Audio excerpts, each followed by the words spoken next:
Hello there and welcome to Olivia's Catastrophe. This is Olivia, that's me, and I'm here to give you a book review of this lovely book. And this book is The Goldfinch by Donna Tartt, and let me tell you, this book took me about a month to read because it is massive. It is just massive. It's like hamburger size. I could make a hamburger this size and eat it faster than I could read this book. It has almost 900 pages, so if you're going to start this mammoth, you better be prepared for the wild ride it is going to take you on.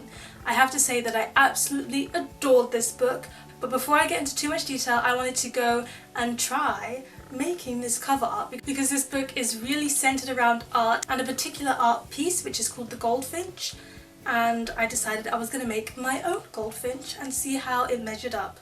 So let's go!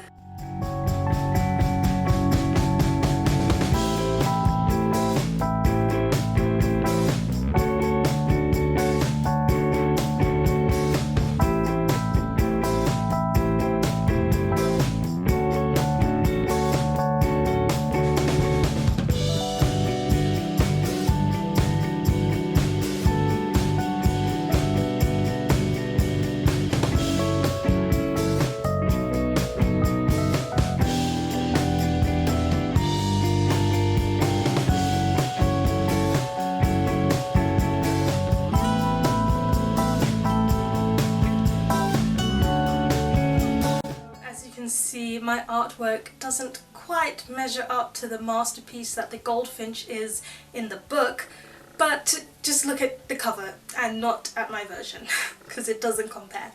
So let's get to the book. The book follows this character called Theodore Decker since he's 12 years old. We follow him all the way through the book and he goes from 12 to like 25. We got quite a few years in this book. And the situation at the beginning is that he lives with his mother. His father has left them, he's terrible to them, he drinks, he abuses them. So he's gone now and Theodore is kind of enjoying his life with his mother, just the two of them. And they go to this museum where they see the art piece, the Goldfinch, and he doesn't really think too much about it at the time.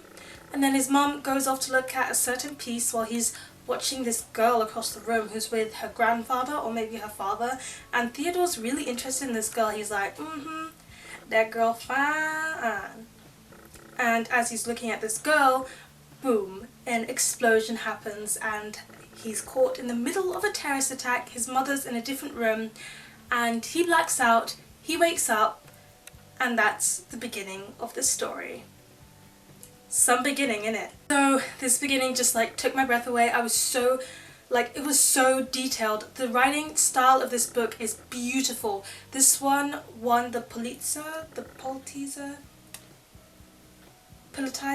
I honestly have no idea how to say it, but it won the prize for 2014, which is really hard to win, and it won it, and I can see why, because this book is just a piece of literature. As I read it, the writing style, I just wanted to inhale the words.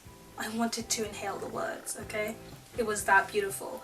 And I just love the writing style so much, and then when the terrorist attack happens, I felt like I really was in a terrorist attack. It was so hard not to believe that the author had gone through this experience herself. And these are no spoilers. He talks to this grandfather guy. The grandfather guy gives him a ring that he says, like, this can be yours. And grandfather keeps pointing to the painting of the Goldfinch like, I need that painting, I need that painting. So Theodore goes, takes it, puts it in a bag, and then tries to get out of this thing with the art piece, which is really famous and worth quite a lot of money.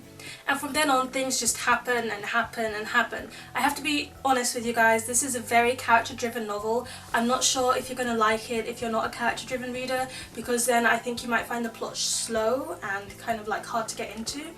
But because I was just totally convinced that Theodore Decker is a real person somewhere, I couldn't help but fall in love with this book. And he has it really, really rough. He has a really, really difficult life. At one point he has to live with his father, and his father is still doing the drinking and gambling stuff that he always does.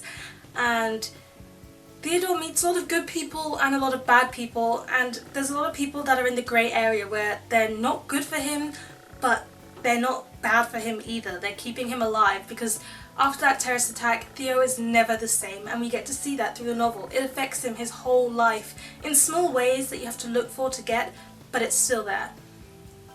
There's Boris, who ends up being one of Theo's best friends, and he's who I'm talking about with the grey area. He's not a bad person, but he's not necessarily a good person.